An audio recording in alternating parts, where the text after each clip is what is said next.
¿Recuerda? ¿Y por qué lo recuerda? ¿No? Me habéis robado. Entonces ahí, sí, eso es Malaquías, lo ubicamos enseguida. ¿Se da cuenta? Veo que hay algunas, ¿no? Sabemos, por ejemplo, cuando hablamos del foso de los leones, sabemos que hablamos de Daniel, por ejemplo. Pero a Malaquías, ¿no?, lo identificamos directamente allí, con el 10. Como a Jonás lo identificamos con ¿quién? Por supuesto. Lo identificamos con un pez, ¿no? Jeremías es el profeta llorón, es decir, nosotros vamos ubicando, ¿no? Pero a Malaquías parece que lo pusimos en un lugar allí y que su mensaje tiene que ver pura y exclusivamente con el diezmo, y me gustaría reivindicar el nombre de Malaquías. Él no me lo pidió, pero vamos a aprender un poquito acerca de este profeta que sabe que hay muchas cuestiones dentro de este profeta, en la vida del profeta y en el contexto en el que el profeta cumple su ministerio, que yo desconocía. Por ejemplo, usted recuerda que Israel, el pueblo de Dios, está cautivo en Babilonia, ¿no? En los tiempos de Daniel, Ezequiel, Israel está cautivo. ¿Por qué? A causa de su desobediencia, ¿no? Ellos desobedecen y Dios es un Dios justo, les advierte a través de los profetas le van diciendo que se vuelvan a Dios, ¿no? Y que se vuelvan no de cualquier manera, sino que se vuelvan de todo corazón. Pero deciden no obedecer, ¿no? Ayer estamos hablando con unos hermanos y les hablaba acerca de la voluntad, ¿no? Uno puede tener, y la palabra puede hacer efecto en mi corazón, en mi vida, y yo reconocer, bueno, identificarme con la palabra, decir, Dios me está hablando a mí, ¿no? Esa palabra es para mí, y eso es reconocimiento. Ahora, el arrepentimiento requiere de mi voluntad. Necesita que yo me arrepienta, yo me tengo que arrepentir. El reconocimiento lo produce el Espíritu Santo. Entonces me identifica con la palabra, me dice, esa palabra es para mí, Dios me está hablando, gloria a Dios por eso. Ahora, la voluntad, yo tengo que inducir, llevar mi voluntad a arrepentirse de aquello que el Espíritu Santo identificó y me hizo entender de que en lo cual estoy mal. Entonces la obra es completa. Si no, paso esa reunión sin arrepentimiento, Dios quizás me vuelve en su misericordia a hablar, en su longanimidad, me vuelve a hablar de vuelta en la semana, la reunión siguiente, por un niño, por una alabanza, como decía nuestro hermano Ramón, pero Dios nos habla. Y quizás hasta una alabanza nos toca y nos hace entender, nos compunge el corazón y lloramos. Qué maravilloso, pero otra vez no hay arrepentimiento, porque el arrepentimiento requiere voluntad. Yo tengo que someter mi voluntad, como decía nuestro hermano Ramón, a la voluntad de Dios, porque Dios es soberano. Ahora, en el tiempo de Malaquías es un profeta. Hay discusiones acerca de que si realmente se llamaba Malaquías o si es un apelativo, ¿no? Porque el nombre Malaquías quiere decir mensajero de Jehová o mensajero de Dios. O dicho de otra forma, mi mensajero, es decir, Dios apropiándose de la persona de Malaquías. Llámese Malaquías o no. Vamos a suponer que se llama Malaquías. No hay evidencia con lo otro, entonces vamos a decirle Malaquías. Ahora, él tiene un mensaje y es exactamente previo o antes a los 400 años de silencio de Dios. Fíjese si es importante el mensaje que tiene que dar Malaquías, que luego de Malaquías hay silencio. Y no es un silencio, es decir, ¿qué es lo que en cuanto a silencio de parte de Dios? Es que ya no hay un profeta que se levante y diga, así dice el Señor, o así dice Jehová de los ejércitos. Luego de Malaquías no existe esa voz.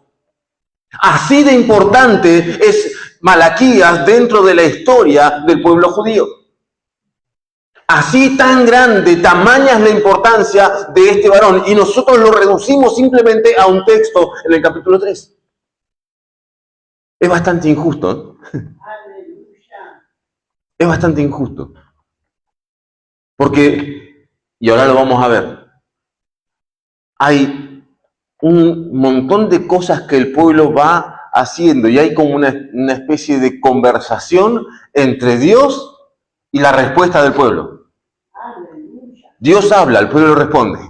Dios habla, el pueblo responde. Y lo vamos a ver. En tiempos de Malaquías, como decíamos, el pueblo de Israel vuelve en tiempos de Nehemías, que es casi contemporáneo con Malaquías, y en tiempos de Nehemías, recordarán, Nehemías era copero del rey, le llegan noticias acerca de su ciudad, que los muros están derribados, entonces hay aflicción en el corazón de Nehemías. Recuerdan, Nehemías estaba en una posición privilegiada, estaba en Persia, y servía al rey de Persia, era el copero del rey de Persia, era un puesto importante y peligroso. Él tenía que probar antes la bebida del rey, por si estaba envenenada. ¿Sabía esto? Entonces él tenía que probar, porque si alguien quería matar al rey, primero moría él. Y créame, muchos odiaban al rey de Persia en ese tiempo. Así que había muchos motivos para querer matar al rey. Sin embargo, dice que Dios puso gracia en Nehemías y halló gracia delante del rey, que lo notó que estaba afligido y su semblante estaba decaído.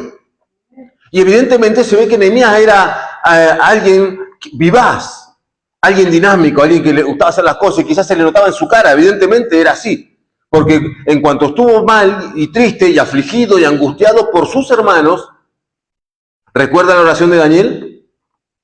Que dijo, hemos pecado, hemos hecho impíamente, y él se incluía. Nehemías, o a Nehemías le está pasando lo mismo. Nehemías sufre, por más que él esté en una posición de privilegio. Daniel también estaba en una posición de privilegio. Él está en una posición en la cual no está sufriendo, él está cobijado, él vive bien, pero le llegan noticias de sus hermanos que están pasándola mal. Y él se duele por esta situación. Y el rey se da cuenta y le pide favor al rey para permitirle ir a trabajar, y el rey se lo concede. Son cosas que Dios va encaminando y están dentro de los milagros de parte de Dios. Estas cosas sobrenaturales o fuera de lo normal que Dios hace. Y Dios utiliza a un rey pagano para bendecir a su pueblo. ¿Nunca fue bendecido por alguien que no conoce a Dios, que no conoce a Cristo?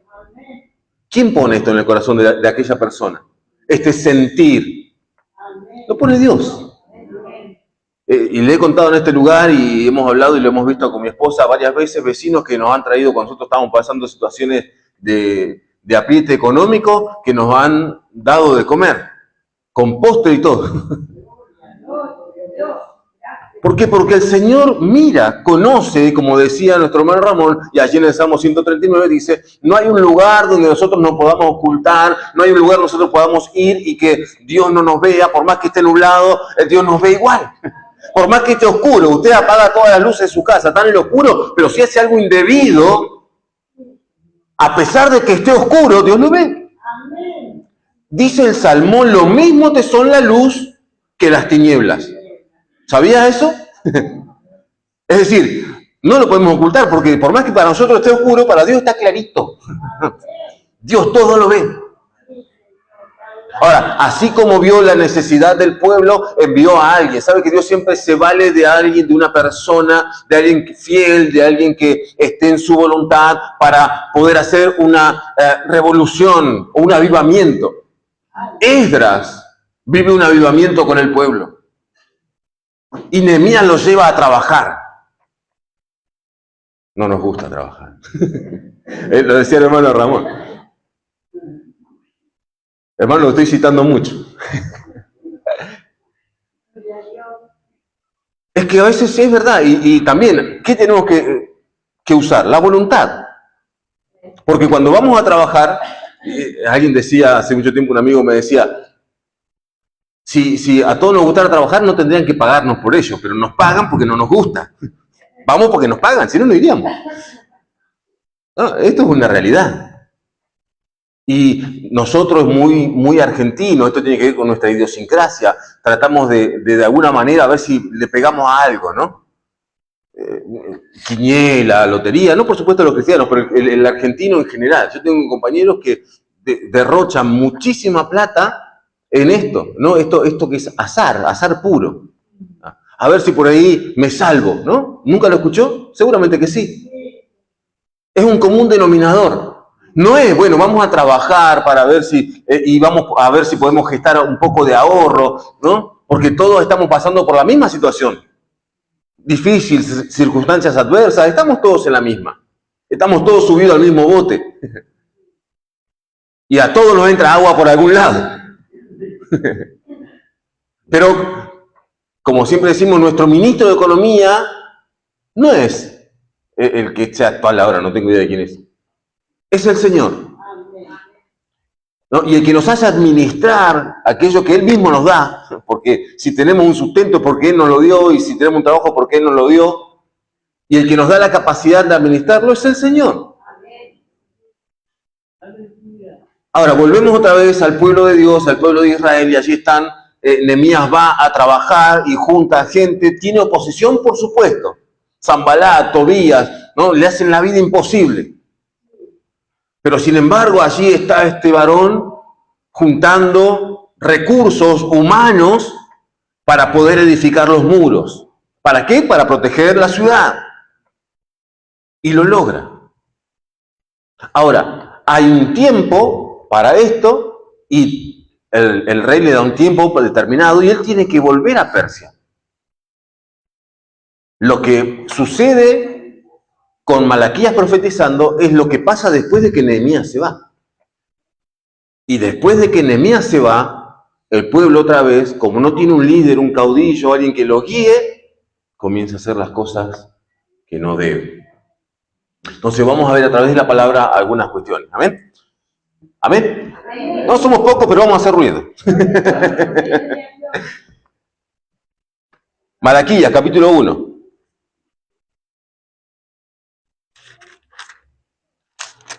Algunos autores lo tildan como disputas, ¿no? Disputas entre Dios y su pueblo, ¿no? La reacción, Dios habla y el pueblo inmediatamente responde. Dios habla y el pueblo siempre tiene algo que decir.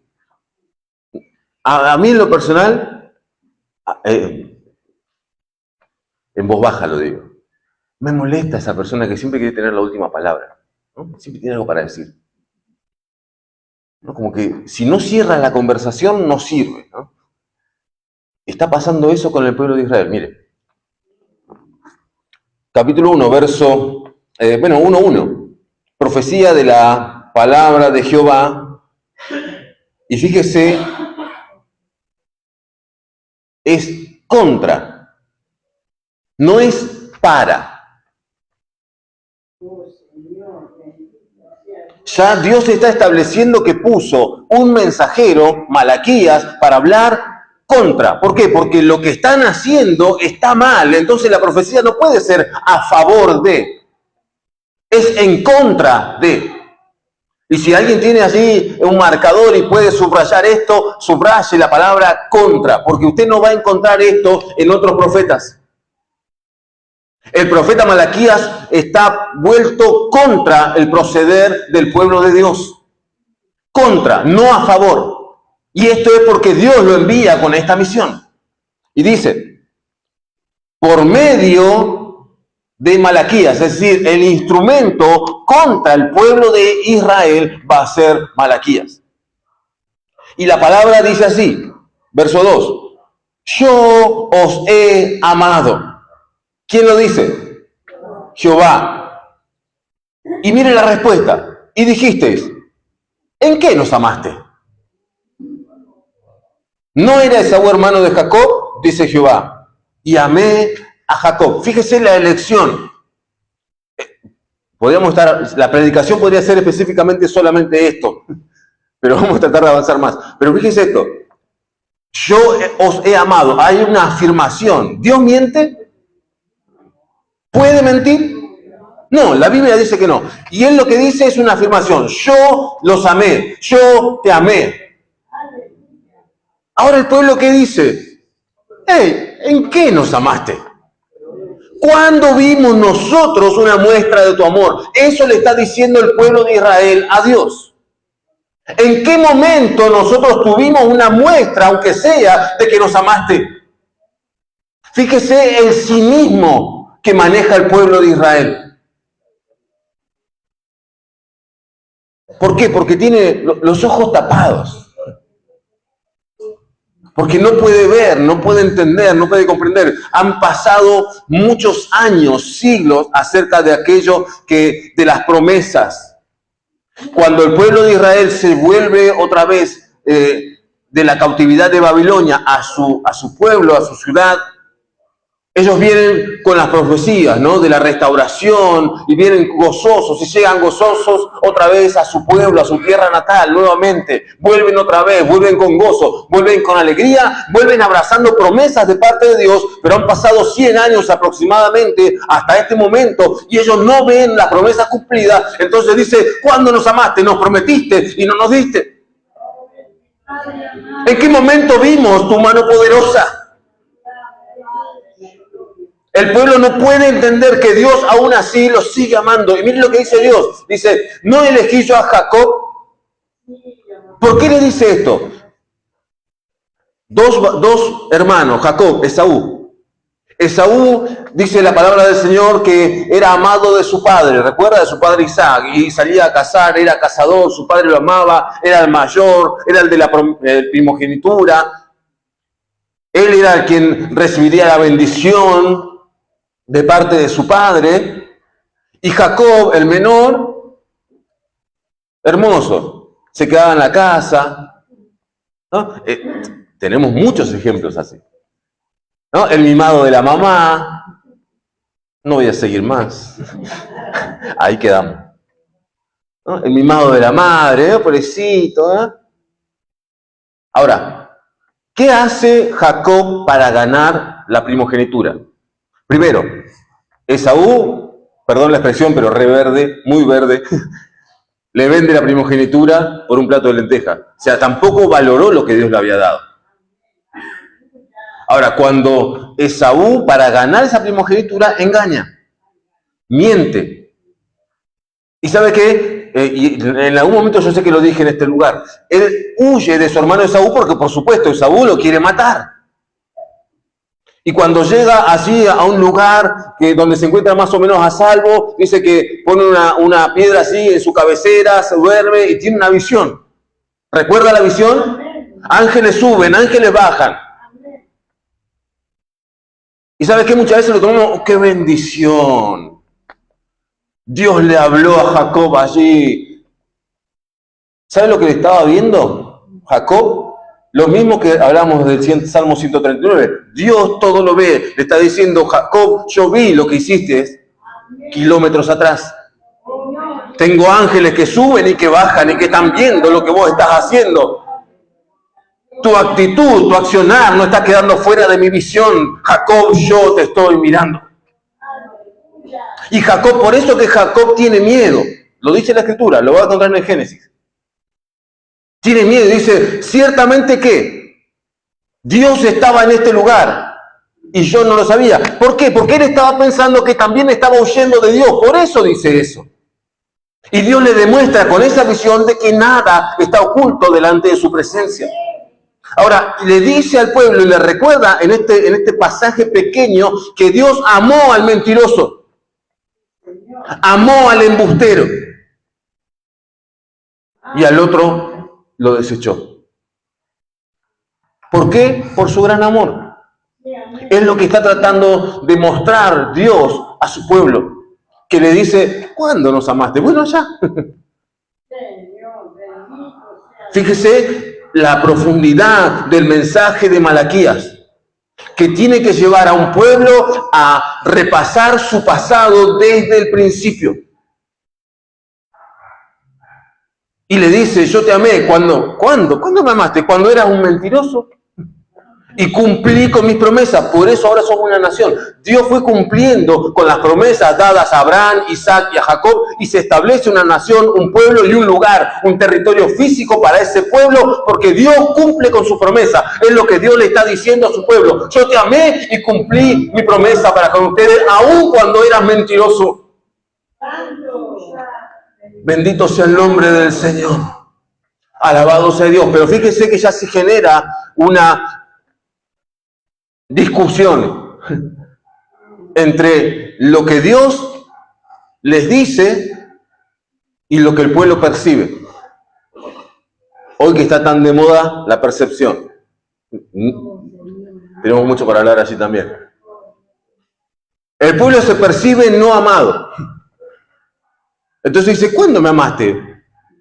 Esa es la percepción que ellos tienen, su visión. Desde su punto de vista, el pueblo de Israel se siente no amado, no querido. Según el punto de vista del pueblo de Israel, ellos estaban siendo ignorados de alguna manera por Dios. Dios no los estaba mirando. Entonces dice, ¿cuándo? ¿En qué nos amaste? ¿Cuándo tuvimos una prueba de tu amor? Es tremendo. Sigue entonces la disputa, van a seguir discutiendo y argumentando. Mire, verso 6, mismo capítulo 1, verso 6. El Hijo, y fíjese que son afirmaciones de parte de Dios. El Hijo honra al Padre y el siervo a su Señor. Si pues soy yo Padre, ¿dónde está mi honra? Y si soy Señor, ¿dónde está mi temor? Dice Jehová de los ejércitos a vosotros, y fíjese, oh sacerdotes, que menospreciáis mi nombre y decís, ¿en qué hemos menospreciado tu nombre? Otra vez, Dios afirma y el pueblo dice, ¿en qué? Yo, nosotros, te menospreciamos, ¿no? ¿Cuándo? Es tremenda la actitud. ¿Sabe qué? Hoy en día, en nuestra sociedad, pero sobre todo dentro de la iglesia, sucede esto. Es no hacerme cargo. Lo voy a definir en criollo. Yo, hermano, vamos a hacer tal cosa. Bueno, y al final después no viene. Qué lástima, hermano, que usted no estuvo. Yo. Me llamaron a mí. Yo ni me enteré. No nos hacemos cargo. Pero también pasa en lo espiritual. Después en lo material, vaya y pase. Pero ¿y en lo espiritual? Cuando esto ya no es solamente lo que yo puedo hacer y colaborar con el templo, es más allá de eso. Pero ¿y en lo espiritual? Cuando Dios me llama al servicio, me llama a la obra, y no, eso no es para mí. La verdad que yo no estoy capacitado. Yo no entiendo mucho, ¿no? Mejor me quedo acá, tranquilo. No, me quedo acá. Y el Señor dice, pero te estoy llamando a mí. Yo. Y hacemos como Moisés. ¿No? Yo soy tardo en el habla, estoy tardando en entender el llamado, no soy torpe. Pero justamente, para glorificarse Dios a sí mismo, nos llama a nosotros, los torpes, los inútiles. Porque Dios se quiere glorificar. Pero nosotros, como lo vemos con nuestra visión, nuestra mentalidad, y vemos nuestra capacidad, decimos, no, yo no puedo. Y es una realidad. Pero en Cristo todo lo podemos. Amén. Amén. Gloria a Dios. ¿Por qué? Porque Él es quien nos fortalece y nos dio a su Espíritu Santo para que nos enseñe. Ahora, también hay un precio que pagar. Yo tengo que doblar mis rodillas, orar al Señor, invertir mi tiempo en la obra del Señor, orar, ayunar, buscar, leer la Biblia, apartarme, para luego cuando el Señor me diga, yo te amé, diga, sí, Señor, yo sentí tu amor. Cuando me diga, no me menospreciaste, me tuviste en cuenta. No, ¿cuándo te tuve en cuenta? ¿No? Que el Señor nos ayude. Necesitamos poder entender estas cosas para poder ser no solamente de bendición a la iglesia, nosotros, de bendecirnos a nosotros mismos, entendiendo el plan, el llamado de Dios, bendecir nuestro hogar, bendecir nuestro matrimonio, bendecir a nuestros hijos con nuestra propia vida. ¿Por qué? Porque cuando estamos en la voluntad de Dios y Él nos acomoda a su voluntad y andamos en Él y andamos en el Espíritu, entendemos todas las cosas de manera espiritual. Y ya lo que sucede en el ámbito natural no nos afecta. ¿Por qué? Porque nuestra vida está mucho más allá, mucho más adelante. El pueblo de Israel tenía un problema y los sacerdotes dicen, ¿en qué te menospreciamos? Y sigue diciendo, la respuesta, fíjese lo que ofrecen. Dice, en que ofrecéis sobre mi altar, dice Dios, pan inmundo. Y otra vez de vuelta a la disputa. Y dijiste, ¿en qué te hemos deshonrado? En que pensáis que la mesa de Jehová es despreciable. Tremendo. Y cuando ofrecéis el animal ciego para el sacrificio, ¿no es malo? Asimismo, cuando ofrecéis el cojo o el enfermo, ¿no es malo? Preséntalo, pues, a tu príncipe. ¿Acaso se agradará de ti o le serás acepto? Dice Jehová de los ejércitos. Tremendo. Le presentaban el animal defectuoso. Es como decir, bueno, yo cumplí. Está defectuoso. Pero yo cumplí. Está de más decir quizás, pero lo voy a decir por si alguien no lo sabe. En el sacrificio, cuando había que sacrificar al Señor, estaba establecido que el animal que fuese lo mejor para Dios, la grosura, es decir, el animal más gordo, el más lindo, el más bonito. Y si tenía defecto, eso no era para Dios, porque era impuro. Por eso el simbolismo de Cristo, ¿no? El cordero inmolado, el sacrificio perfecto. ¿Por qué? Porque estaba sin pecado. Es el simbolismo. Ahora, los sacerdotes presentaban animales que estaban rengos, como que no pasa nada. Y esto tiene que ver con lo primero, como que, bueno, Dios no lo ve. Dios no ve, no hay problema. Dios no lo ve, no tiene... Dios, está nublado, Dios no ve el animal que yo estoy presentando. ¿Con qué presentaré? Dice el salmista. ¿No? Y se pregunta, ¿con qué nos presentamos? Luego también en Malaquías lo vamos a leer. Ahora, Dios está mirando todo y le va respondiendo. Ante la falta de reconocimiento, porque acá lo que hay es una falta de reconocimiento, es lo que hablamos también al principio. Cuando la palabra me habla, yo me puedo reconocer o puedo hacerme el indiferente. Son las dos alternativas. O me reconozco de que la palabra me está hablando a mí, o digo, ¿qué? ¿Yo? ¿A mí? Que el Señor nos ayude. Sigue diciendo la palabra en el tercero. Mire, antes, el verso 13 dice, habéis además dicho, oh, qué fastidio es esto. Fíjese el nivel espiritual de los sacerdotes de Israel, que les fastidiaba lo que tenían que hacer. Tremendo el nivel bajísimo espiritual. Y recuerde, esto es la antesala del silencio de Dios. Dios luego de esto calla. Creo que tiene motivos suficientes, ¿no?, para dejar de hablar. Fíjese lo que dice el sacerdote. Los sacerdotes dicen, ¡qué fastidio! Tenían que hacer los sacrificios. ¡Oh! Es como, tenemos que ir a la iglesia. Bueno, vengan los miércoles, vamos a orar. ¡Oh! Tenemos ayuno, hermanos, los primeros domingos de cada mes. Tenemos también para la participación del pan. ¡Oh! ¿No? Lo mismo estaban haciendo los sacerdotes. ¡Qué fastidio es esto! Les fastidiaba. Ahora, si usted se pone a pensar, no muchos años antes, ellos estaban viviendo un avivamiento.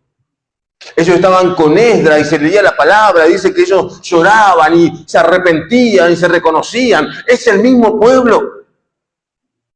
El mismo pueblo que había llorado allí y que había tenido un avivamiento, ahora está diciendo ¡qué fastidio!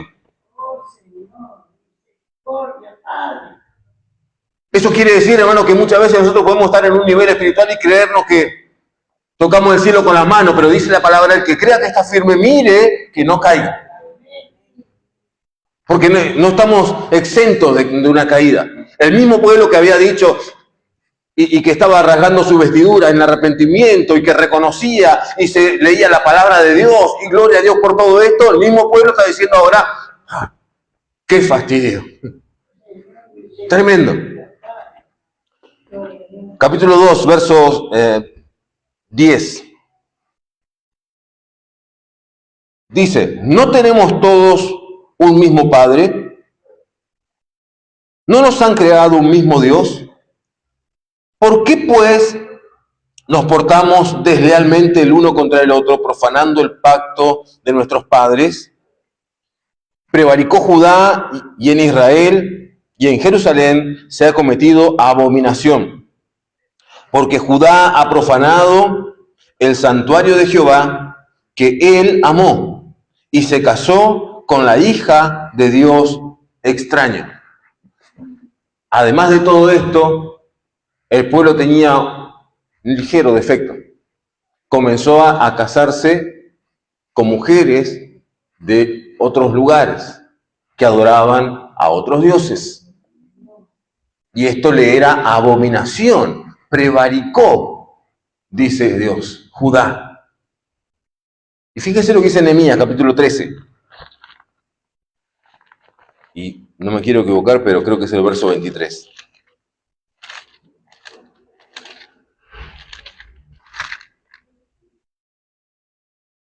Sí, dice, vi asimismo, Nehemías capítulo 13 y el verso 23, este es el final del libro. Y fíjese lo que ve Nehemías al final, antes de irse a Persia. Vi asimismo en aquellos días a judíos, ¿de dónde eran? Eran judíos, que habían tomado mujeres de Asdod, amonitas y moabitas, y la mitad de sus hijos hablaban la lengua de Asdod porque no sabían hablar judaico. Fíjese, por eso dice Dios prevaricó Judá, sino que hablaban conforme a la lengua de cada pueblo. Y Dios lo estaba viendo. Y ellos hacían los desentendidos. Nosotros. Creo que está más que justificado los 400 años de silencio. A veces nosotros nos quejamos muchas veces, ¿no? Nos quejamos de la reunión estuvo pesada, no sé qué pasa, no se siente.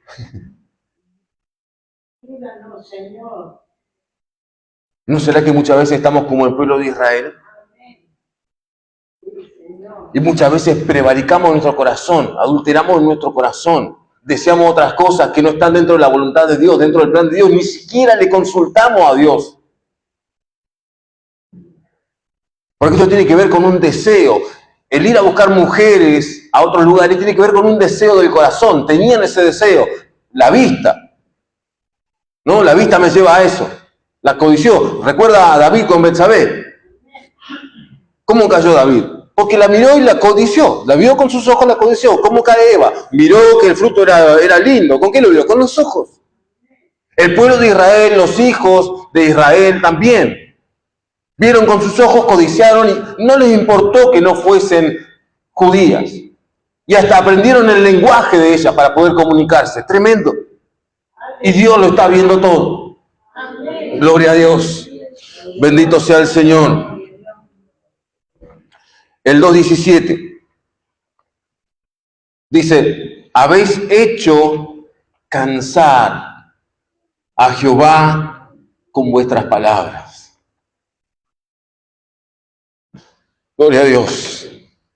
Y decís, ¿en qué te hemos cansado? En que decís, cualquiera que hace mal agrada a Jehová, y en los tales se complace. O si no, ¿dónde está el Dios de justicia? Fíjese, veían que los demás prosperaban. Veían que todo el resto prosperaba y ellos estaban en la misma. Entonces para ellos lo percibían como un Dios que es injusto. ¿Dónde está? ¿Dónde está el Dios de justicia? Y Jehová dice, se cansó de esta actitud del pueblo. Se cansó de que no vieran su mano de poder todo este tiempo. Se cansó. Y ellos le preguntan, ¿en qué te cansamos? ¿Cómo te cansaste, Dios? ¿Cómo puede ser que te hayas cansado de nosotros? Alabado sea Dios. Hastiado estoy, dice en otro pasaje, hastiado estoy. Gloria sea Dios. ¿Sabe qué hace? Acostumbro a decir siempre que Dios sigue teniendo misericordia hacia mi vida, aún a pesar de mí. Porque el mayor obstáculo de que Dios pueda cumplir su propósito en mi vida soy yo mismo. Y muchas veces no entiendo por qué Dios no me dice a mí, como le dijo al pueblo de Israel, cansado estoy de vos, Cristian. Estoy cansado. Estoy cansado de que hagas siempre lo mismo, estoy cansado. Pero sabe que Dios tiene un amor tan grande que no viene a imponer esto o a mostrarme esto, sino que me sigue amando igual. No me dice ya estoy cansado de tu vida, me ama. Pero ¿qué tal si Dios en algún momento dijera esto para con nosotros? Estoy cansado de hablarte ya. Porque muchas veces nosotros con nuestros hijos tenemos esta actitud. Estoy cansado, ya no sé cómo hablarte. Estoy acá, decimos muchas veces. Fíjese si Dios hiciera eso con nosotros, ¿en dónde estaríamos? Pero llega el momento y llegó el punto que con el pueblo de Israel tiene esta determinación y le dice, yo estoy cansado. Les hablé de muchas maneras y ustedes no entienden. Le hablé de tanta manera y ustedes no entran en razón y de hecho tampoco se hacen cargo. Me dicen en qué te cansamos. Que Dios nos ayude, hermano, no tener este espíritu tremendo que había en el pueblo de Israel. Porque esto es un espíritu. Y sabe que los espíritus son atemporales. ¿Sabía eso? Los espíritus que son del infierno y que movilizaron a Caín desde el principio, a Eva para tomar del fruto, son totalmente atemporales. Gracias, hermano. Eso quiere decir que, es más, el espíritu de rebeldía que impulsó a Satanás, a Luz Bella, a querer ser igual a Dios, ese espíritu de rebeldía sigue vigente. ¿Cuántos años tiene? Desde siempre. Entonces, este espíritu que tenía el pueblo de Israel, tranquilamente puede operar hoy. Si nosotros le dejamos, por supuesto. Bendito sea el nombre del Señor. Sigamos un poquito más. Bendito sea Dios. Capítulo 3, y este es el más conocido. Capítulo 3, versos 7. Bendito sea el nombre del Señor. Dice así: desde los días de vuestros padres os habéis apartado de mis leyes y no las guardasteis. Fíjese, volveos a mí y yo me volveré a vosotros. Fíjese el amor de Dios. Ha dicho Jehová de los ejércitos. Pero fíjese la respuesta.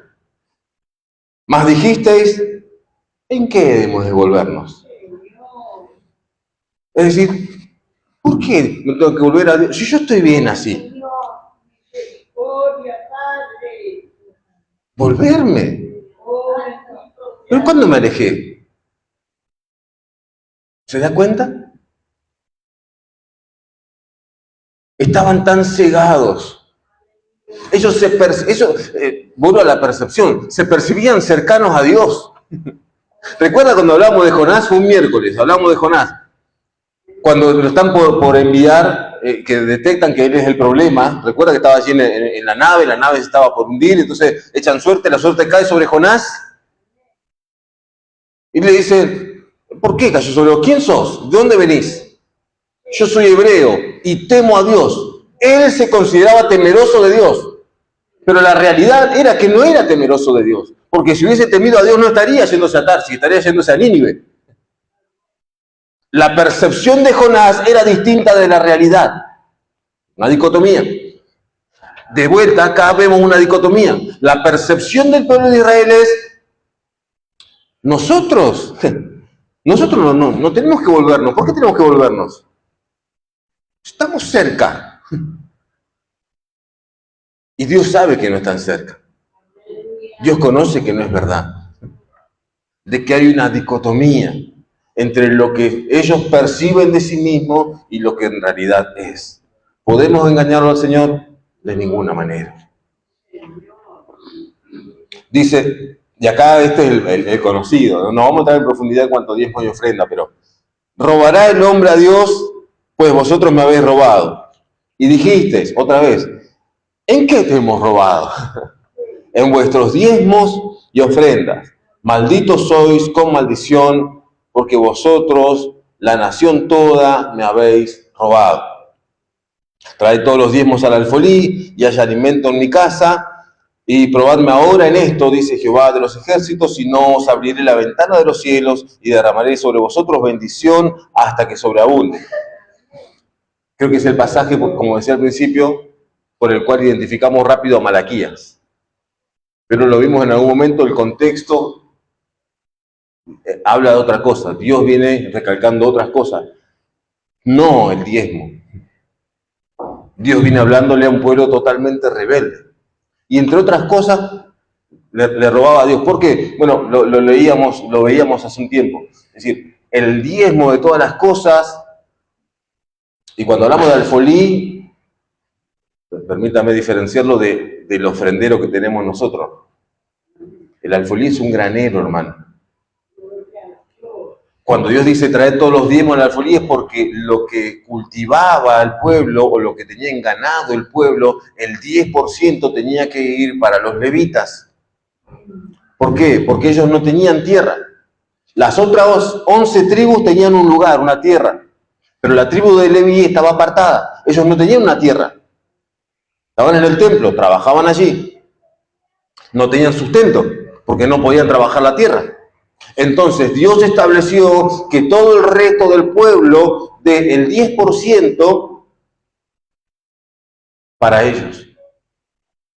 Y no era todos los años. Eran 2 veces cada 7 años.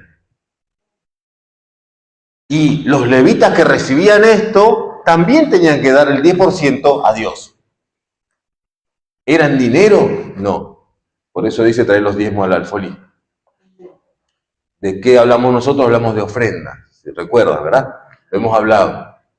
¿Por qué? Porque, bueno, Malaquías después tenemos la maldición. Maldito soy con maldición. Dios maldice al pueblo que le dejó el sustento. Fíjese, otra vez, de vuelta, Nehemías, capítulo 13 de vuelta, y creo que es el verso 10, o anda por ahí cerca.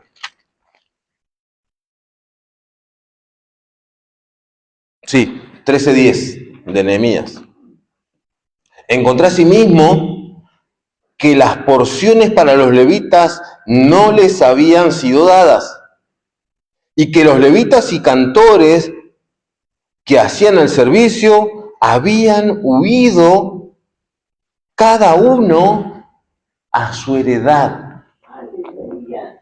Claro, no tenían que comer si el pueblo no les daba. Y esto es, cabe recalcar, que Nehemías va a Persia y vuelve, y después se va de vuelta. Cuando él vuelve la primera vez, la segunda vez, encuentra esto, de que los levitas no estaban recibiendo lo que tenían que recibir de parte del pueblo. Entonces Dios les dice, ustedes me habéis robado. Por esto. Porque ya no había en el templo levitas, sacerdotes. Es más, los mismos sacerdotes se casaban con mujeres que no eran judías. Era tremendo lo que estaba pasando. La prevaricación, como dice Dios. Ahí, en eso consiste la prevaricación. Entonces Dios les llama la atención. Ustedes le dicen, me robaron. Entonces los levitas tienen que irse a buscar sustento porque se estaban muriendo de hambre. Y no era esa parte del plan de Dios para con el pueblo de Israel. Y allí está el contexto de Malaquías, ¿no? Capítulo 3, verso 8, que tanto leemos. Ese es el contexto. Sigamos, el último. Capítulo 3, verso 13, dice, vuestras palabras contra mí, ¿cómo fueron? El pueblo se dirigía a Dios con palabras violentas. Tremendo. dice Jehová, y dijisteis, ¿qué hemos hablado contra ti? Habéis dicho, dice Dios, por demás es servir a Dios. ¿Qué aprovecha que guardemos su ley y que andemos afligidos en presencia de Jehová de los ejércitos? Fíjese lo que decía el pueblo. ¿De qué sirve que yo me prive de tantas cosas? ¿De qué sirve de que guarde la ley? No tengo ningún beneficio. Es más, según lo que veíamos anteriormente en el capítulo 2, salen bendecidos otros.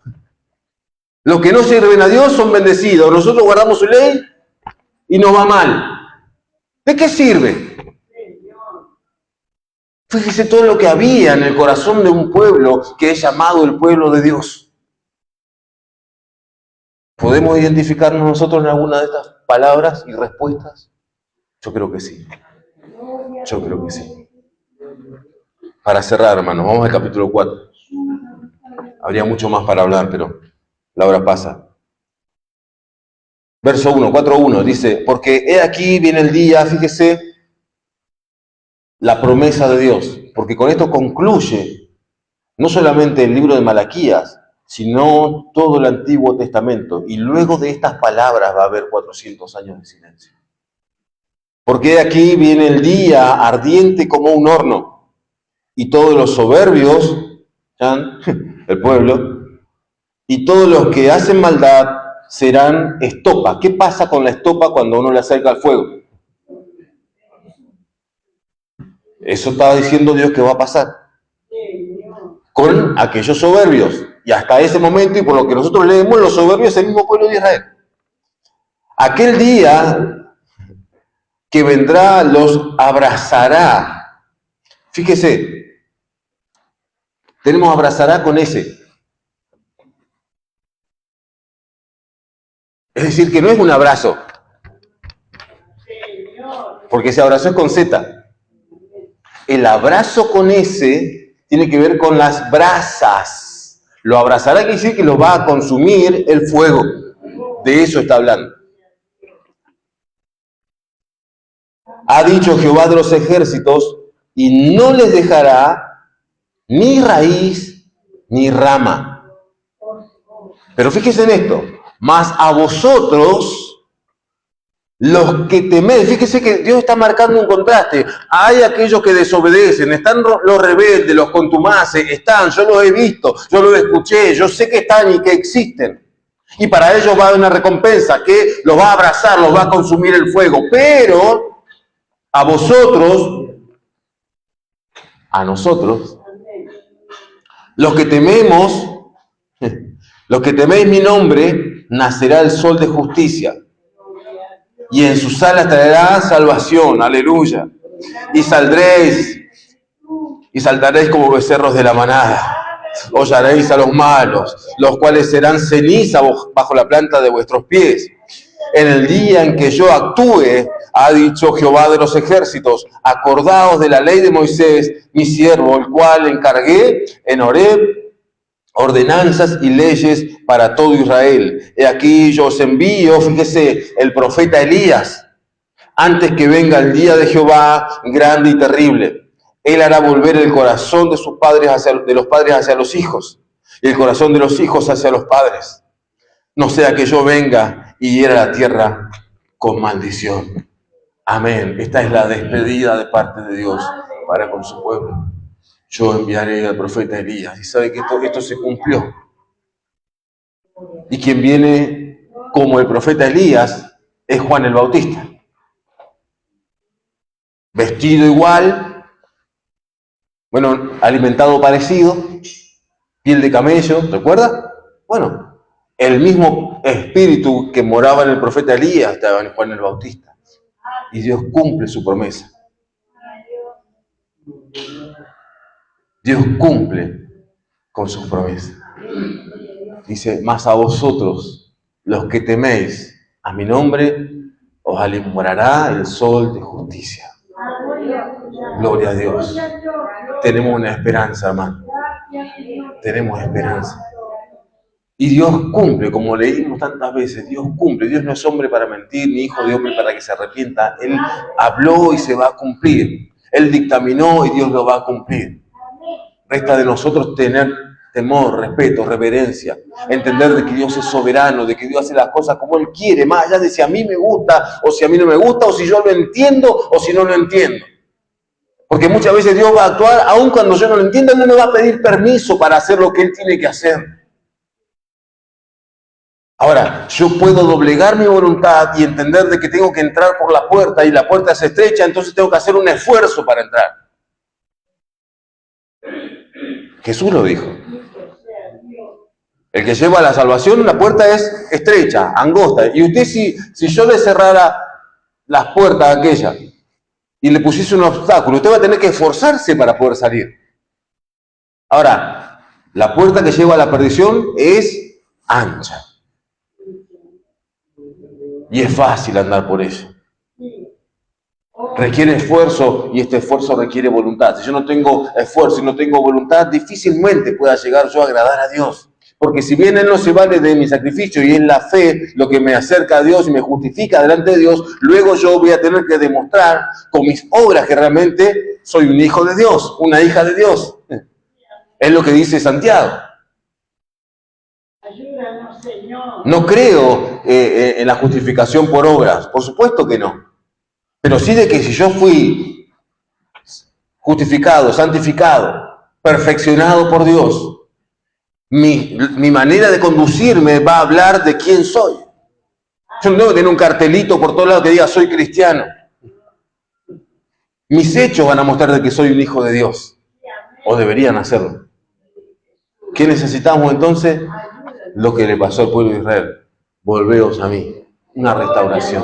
Lo necesitamos, hermanos, todos. Si queremos ver un avivamiento, si queremos ver la iglesia llena, si queremos ver días en donde el Señor nos llene con su presencia y salgamos de este lugar, como dice la Escritura, saltando como becerros de la manada, contentos, alegres, felices, gozosos, entendiendo el plan de Dios y la misericordia y la longanimidad de Dios para con cada uno de nosotros. Debemos reconocernos y involucrar nuestra voluntad en obedecer a Él. Cuando esto sucede, hermanos, vemos días gloriosos. Así nos dice la Escritura. Hermanos, póngase de pie, vamos a estar orando todos juntos. Que el Señor nos ayude, que nos alcance gracia en este tiempo. Y que podamos hacer, no como hacía el pueblo de Israel, que no se hacía cargo, ¿no? Sino bueno, hacernos cargo. Sí, Señor, soy yo. Yo estoy haciendo mal. Como dijo Daniel, ¿no? Hemos hecho impíamente. Y sin embargo, él no era. Él dice la Escritura que él abría las ventanas, ¿no?, hacia Jerusalén y oraba 3 veces al día. No había hecho impíamente, pero él se incluía con los impíos, con los que habían hecho mal. Nosotros también, muchas veces, estamos tratando de entrar a la voluntad de Dios y yo no soy como aquel, pero eso es un fariseísmo. ¿Se acuerda el fariseo? Yo no soy como este publicano. No, yo estoy mal, pero hay otros que están peor. Ay, por supuesto que sí. Pero si me miro a la luz de la palabra, estoy mal. Y tengo que mejorar muchas cosas. Que el Señor nos ayude. Oramos. Padre, te damos gracias.